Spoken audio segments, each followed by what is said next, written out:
Displaying the flag of the group that carried out 9/11 and 7/7. Well, that's just a declaration of faith in Islam. Women have an organ that has no other purpose than to give the women pleasure. What a great gift. In Egypt, which is not considered to be extreme, they cut this organ off in 80% of girls.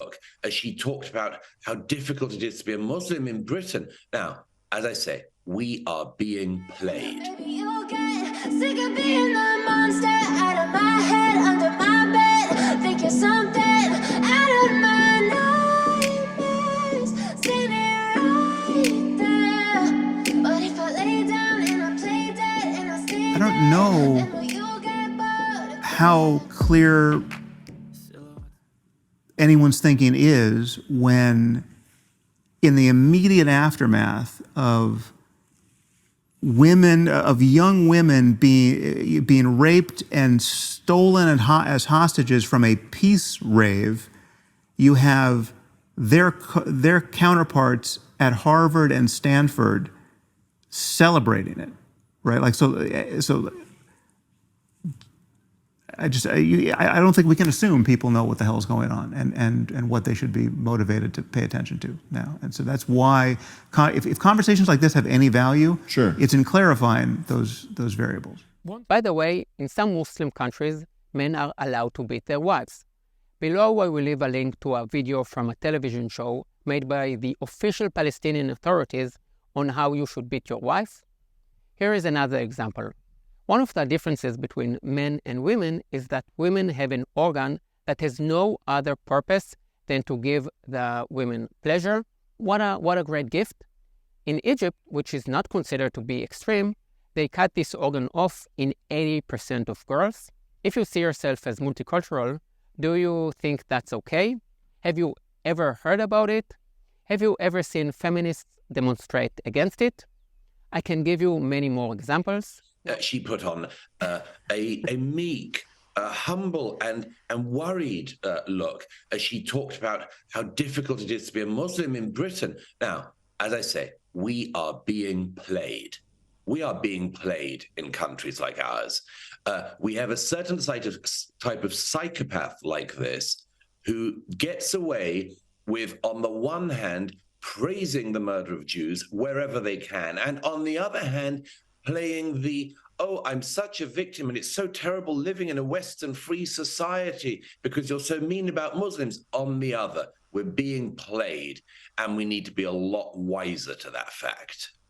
For some reason, the far left has this halo. It's like we murder people, but we read books and use complicated words. So it's okay, listen to us. We know how to create a utopian society. So what do the left and the Arab world have in common? It is something both do extremely well, and that something is hate. In this field, both the Arab world and the left have tremendous success, phenomenal success. No one does it better than them. I will start with the left. I think, and this is only my personal opinion, that 100 million dead is quite a lot. In every place where Marxist ideas have been deployed, there have been zero freedom, extreme suffering, camps where people were worked to death, fear, and millions of dead. The Soviet Union, China, North Korea, Cuba, and the Eastern European countries. It has failed everywhere and brought a tremendous amount of suffering. The biggest murderers in the 20th century were Mao Zedong and Stalin. Hitler only comes in third. In the Arab world, it is the same. I get so much hate from Arabs, and they blame the Jews in Israel for colonialism and the West for everything. But what is going on in Muslim countries? In recent decades, almost all Muslim countries have fought wars, resulting in 10 times, if not 50 times more casualties than in Palestine. The war between Iraq and Iran, 1 million dead. The war in Syria, 500,000 dead and counting. In Yemen, Sudan, millions have died. Lebanon, Libya, Pakistan. Of the 50-plus Muslim countries, hardly any have democracy. The Muslim world is extremely violent to one another and to non-Muslims. In many ways, the Muslim world today is where the Christian world was 400 years ago. Think about it. There are millions of dedicated Catholics and there are millions of Protestants. 400 years ago, they were killing each other. Today, even though they still believe in different things, Protestants and Catholics have stopped using violence. This is not the case in the Muslim world. The hate of the Muslim world and of the neo-Marxists is not only limited to their own territories, but it is aimed at the basic values of our Western society, at the fact that individual freedom takes center stage. In the US, you can stand in the middle of the street and shout that you hate Jesus. You can stand in the middle of the street in Israel and shout that you hate God. You can also do it in a Muslim country, but it will be the last thing you ever do. The left does the same. They forbid people to speak if their opinions are not the right ones. Do you know the book 1984 by George Orwell? People from the left like to like it, but they don't understand that it's describing them. Cancel culture, language control, the words you're not allowed to say, but it is more than that. The left wing take these theories of power and control and enforce them in all parts of society and culture. It looks at the world through these glasses that reduce the complex reality to power struggle. Is that all there is to your life? Men against women, black against white, oppressors and oppressed? Really, what a sad and stupid way to look at life. Another weekend in London, another stunning showcase for diversity being our greatest strength.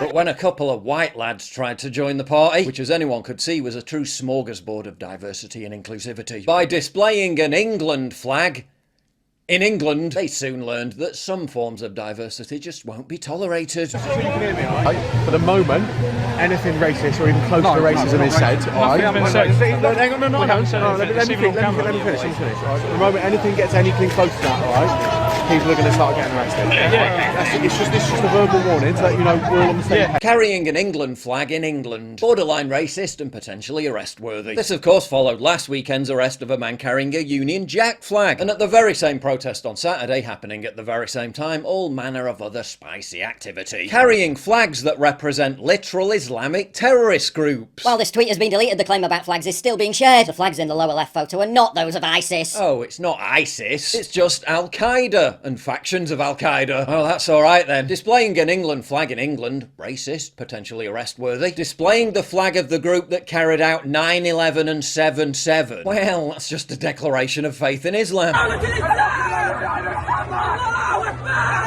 He's just a humble Muslim. How could he be so Islamophobic to say this is a terrorist flag? The British police / Islamic scholars apparently. Carrying flags that literally say, quote, I fully support Hamas, a proscribed terrorist group in the UK, a country in which it's a criminal offence to invite support for Hamas. Oh, that's alright. Displaying an England flag in England, racist and potentially arrest-worthy. Literally calling for jihad led by Muslim armies with arms, meaning weapons. The only solution is jihad by the armies of the Muslim countries. Not by you, me, or we. What training do I have?